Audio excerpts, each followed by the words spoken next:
So, last winter, I battled a guy from the TPX That Chat, an owner actually, by the name of Cooper. He's a well-known YouTuber, at least in that community. And let's just say it didn't go all that well for me. So, and then after the battle, I told him that the next time we met, I would not lose. So, I finally got that rematch. So, let's see what happens. Of course, I know, but I want to make it suspenseful. So, he started off with Machamp, his Guts Man. All his Pokemon are named after Mega Man characters. And I started off my Charmander. I set up spikes, and this is actually a mistake coming up right next. So he used Dynamic Punch. It doesn't kill me, but, I mean, it does enough that I'm scared. So what I should have done is I should have tried to set up another layer of spikes, but I completely forgot that No Guard hits while a Pokemon is in the air, digging or diving. So, yeah, I use Fly and Dynamic Punch. Yeah, kills me. So that was a really bad mistake on my part. He wouldn't have really been that helpful later on in the match, but it was still just kind of, I mean, it still kind of, not really depressed me, but it kind of lowered my thoughts that I might win this. So I go into Alakazam and I try to use Psychic on his Machamp, but he switches out into Regice, and it takes that rather well enough that I think I want to switch out now. And I believe I go into... What am I going to? Heatran. Right. Because I'm facing the Ice move, of course. But it uses Toxic. I probably should have stayed in. Because then Synchronize would have, made Toxic go over to Regice. But I didn't. And he goes into his Lantern to counter my Fire move. So I use Lava Plume, and lucky for me, it does burn his Flash Man, his Lantern. I don't think that really mattered. Like, I mean, it did a little bit, but I'm able to kill it off pretty easily later on in the battle. So I'm scared of the Water move that's pretty obviously coming. So I decided to switch into Swampert, just in case he uses, like, Thunder Wave or something. It uses Surf on me. It doesn't do all that much after leftovers. Yeah, like maybe a fourth. And now, I'm pretty sure he's scared of the Earthquake, and he switches into Togekiss. But I do not predict... I knew I should have used Toxic, but I just didn't. Goes into his Beat. His Togekiss. And Earthquake did not do anything to it, of course. I really should have just gone for the Waterfall. I mean, I knew he was going to switch. I just didn't know what to. So it sets up a Nasty Plot. And that's pretty much never good when that thing sets up a Nasty Plot. And my Toxic hits, but I think he had a Lumberry. If I remember right. Yeah, he does. He had a Lumberry, which is not good at all. So now I have to try to use another Toxic on him. I think I just go straight for an Ice Punch. Which if I just used Ice Punch the first time, I think that thing would have died much easier. Because I don't think I flinch. He gets a critical hit. No, it is not. Okay. Yeah, if I use Ice Punch, I think Alakazam could have killed him with this Psychic, but I'm not quite able to, sadly. I don't think I am. Am I? Am I got it? Okay. Yeah, that looks like enough for an Ice Punch to kill. Assuming it's not a bulky one, which I don't think it is, because it basically one-shotted my Swampert with an Air Slash after a Nasty Plot, so Alakazam goes down. So far, this battle isn't looking all that great for me.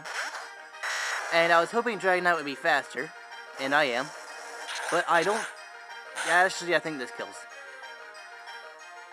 I didn't want to risk air slash killing me, which it probably would, so I didn't go for Dragon Dance. I'm pretty sure it would have. So he goes into his Clay Doll. And Dragon Claw, it does an okay amount. And uses Ice Beam, but lucky for me I have a Yachi Berry.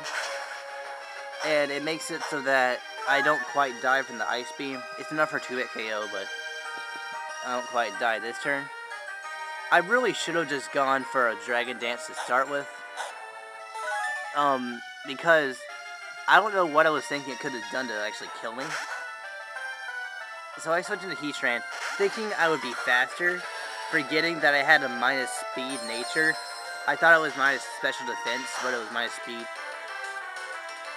Ice Beam doesn't do very much, but he is able to outspeed me. Which, I mean, Heatran would have been nice to keep around, but I don't really think I needed him in order to win the battle. So yeah, now it's down to 2 to 4. I think it's 2 to 4. And my chances of winning right now aren't very good, except for the fact that before the battle, I asked him if it would be okay if I brought a Breloom to the fight. And he said I could. He didn't have any problem with it. So what you're about to watch is the exact reason as to why I hate Breloom. And I feel no shame at all using this. Because, you know, in my earlier videos, I kept ranting about all the Breloom that I kept seeing on Revolution and how annoying they were. Yeah, this is why. You set them to sleep, you wait for it to switch out and use a substitute. And then you can pretty much whack anything in the face with Focus Punch or Seed Bomb, and they're basically dead. There's nothing they can do about it. Yeah, so, he sends in his Shadow Man, his Sableye, but I'm able to kill that with a Seed Bomb. With the Adamant Nature, I think this killed it. It was a 2-hit KO if I didn't. Might have gotten a critical hit. Okay, yeah, critical hit. I don't think it really mattered. I could just kill it with a second Seed Bomb. And then I'm pretty sure I'm faster than Guts Man, so I could have decided another substitute later. So I can just hit that in the face with a Focus Punch. After he kills my sub with a Dynamic Punch, but it's no big deal, because, you know, Focus Punch hits at the end and substitute, you know, takes the hit, so now I kill him with Focus Punch. Well, actually, I don't remember if this Focus Punch kills. It might have.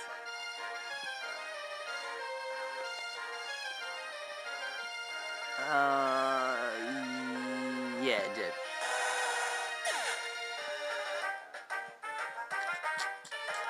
So, next up, Flashman, which will die to a Seed Bomb after the spikes damage. Seed Bomb, boom, that's dead. So right now, you've seen this Breloom kill 3 Pokemon, and there's still 2 other Pokemon left on his team. I mean, at first I was just telling him that, like, as long, because last time I lost 5 to nothing, this time I told him, like, as long as I kill 2 Pokemon, I'll be fine. But I'm able to kill all 5 that he had left with just Breloom. And he actually, congratulated me because, he said it felt good because, NTG Xerxes, another owner from the chat, always used to use Breloom and stroke everything with it. So, yeah. And then that thing's dead to the Seed Bomb. You know, I'm very glad I made this thing Adamant and not Jolly, because a Jolly one wouldn't be able to do this much damage. I mean, it would be a little bit faster, but it wouldn't be able to just destroy everything with like 1 or 2 hits. Yeah, C1 kills that thing. And all that's left is this last Pokemon. If it's a Pokemon that can break the sub and do another hit like Icicle Spear or some move like that, then I don't think I can win. But it's Iceman, so I pretty much won. I probably should have just used Spore just to make it more annoying, but I didn't want to do that to him. Spore is by far the cheapest move in the game, by the way.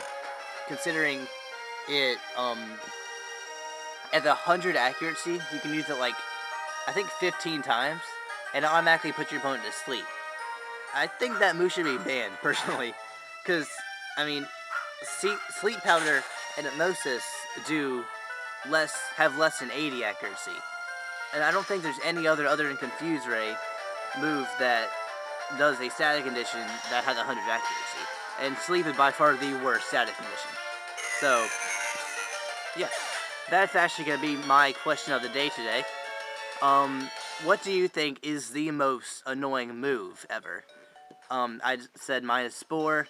Another move is Thunder Wave. That's another one that had 100 accuracy. But Paralysis isn't quite as annoying.